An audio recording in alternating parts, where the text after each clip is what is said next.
throw some more light on that. Ajeet, hi, welcome to the show. First of all, on the crypto prices itself, and we've been talking on how it continues to move as other asset classes. How are you looking at the current price readings?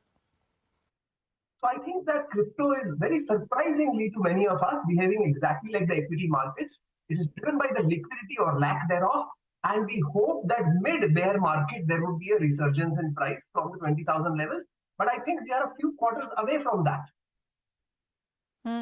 Ajeet, how have you seen this latest report from OECD suggesting that there should be a reporting framework that has been created, or that what they have suggested in sense of cryptocurrencies as well? As of now, it's not included in any reporting framework. Now this one being created for digital assets, how will that improve situation? What has happened is that in most territories, it is individuals who are participating in the market, and institutions, larger family offices and the kinds are staying away.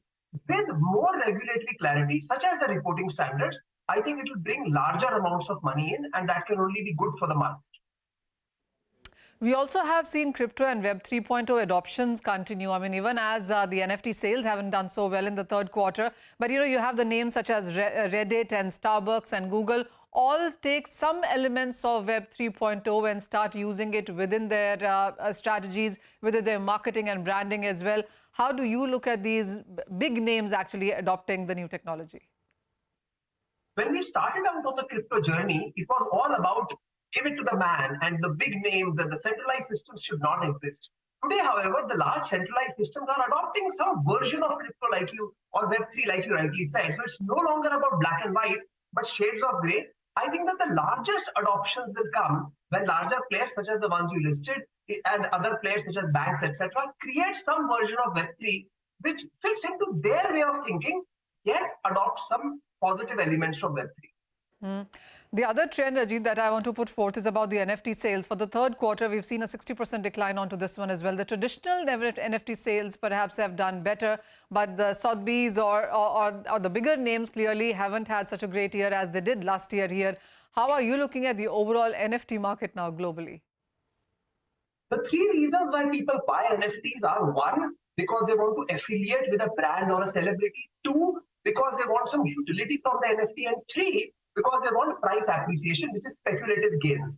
It so turns out that the last one, which is speculative gains, accounted for most of the market.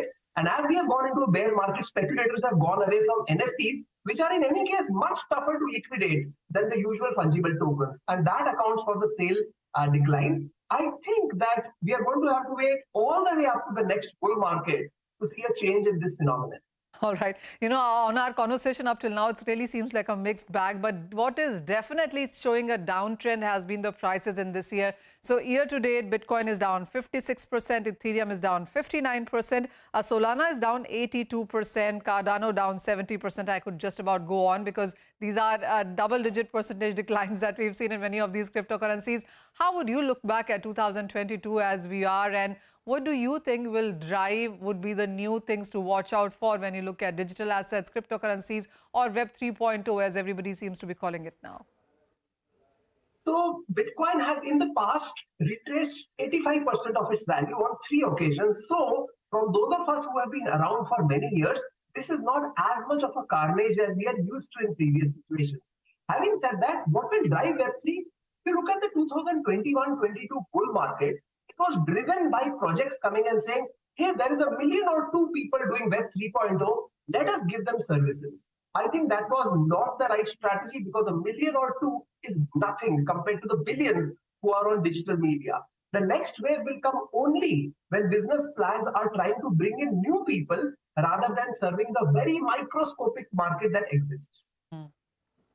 And what about the prices? I mean, as you said, it has been thrice in the history that we've seen the markets come back. This time it's taking longer. I mean, the crypto winter, as many of us, spoke about, which has been on for last 6 or 9 months now. Do you see it getting over? Because there are so many reports suggesting that there is accumulation finally happening. I think that accumulation can, as has been seen in the past, happen for more than a year, maybe all the way up to 2 years. So I do see that, and in crypto, it is very easy to figure out if accumulation is happening or not by looking at wallet behavior. Even though people might be anonymous, but wallets are completely open and transparent. So yes, accumulation is happening. People are doing dollar cost averaging. People are starting to do allocations. Despite all of that, I feel that any resurgence or significance uptick is a few quarters away. All right. Thanks a lot, Manisha, as well as Ajeet, for joining in and giving us the view on cryptos, etc. Ajeet said that cryptos behaving